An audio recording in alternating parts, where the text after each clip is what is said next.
Many grandparent carers feel that the professionals they encounter do not understand what it's like to raise a grandchild. We've experienced some good practice, I have to say. One of the social workers particularly was brilliant, but we've also experienced some appalling practice. A lot of people are scared of social services because if you call them in, you think they're coming to find fault.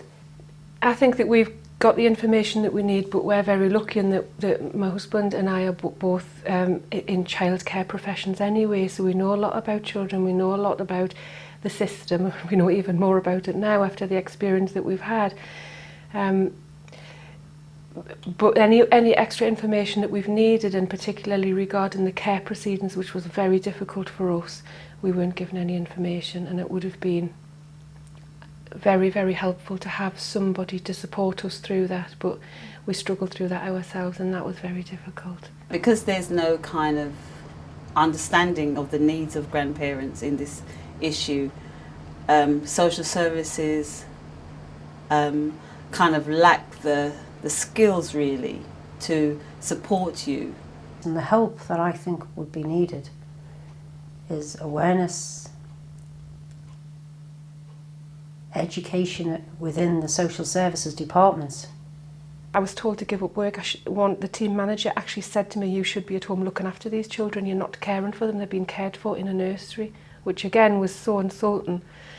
We were told that we needed to make changes to our family life in order to accommodate them financially, which there was nothing else we could do. Because you're a family member, you're somehow deemed that the care you're giving is not worthy, you know, to be respected, to be evaluated and to be compensated in a way that makes it viable for you to do it. I changed jobs, I took a drop in income. My husband's dropped his hours at work so that picking them up and dropping them off is easier, and there just wasn't anywhere else to go. So they came up with various suggestions, and one of them was remortgage your house.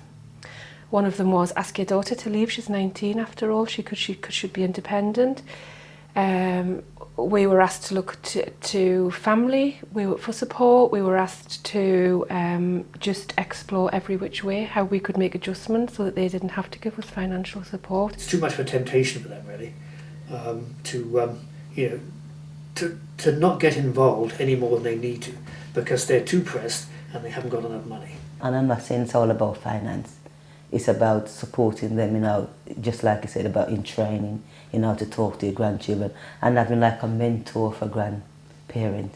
Because sometimes you may be training something, giving information, but when you tell it to your grandchild, they may be asking you a question that you may not feel comfortable in answering. But because you've got a worker there, you can refer back to that person and say, listen, these are the questions that is coming up. And then I think it was about 6 weeks down the line, I got a telephone call from the team manager to say, you do realise we can't go on providing this place, and if you decide to keep these children long term, you're on your own.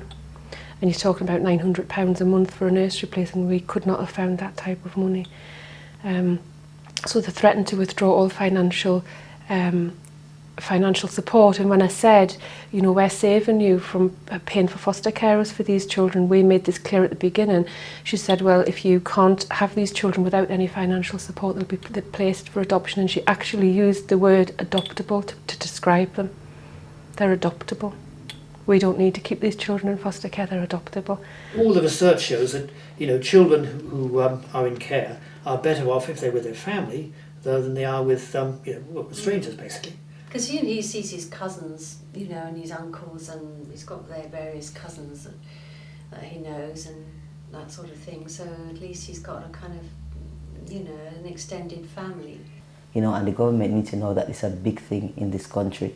And I feel if there was something in place to help grandparents, then I think some of the problem with teenagers wouldn't occur. It's like the social workers or whoever, or you decide to care for your grandchildren, the kids are brought there, and is that great, somebody's house has got them, and they, and they can literally wash their hands. There should be the same setup for grandparents because we are doing a very, very hard job.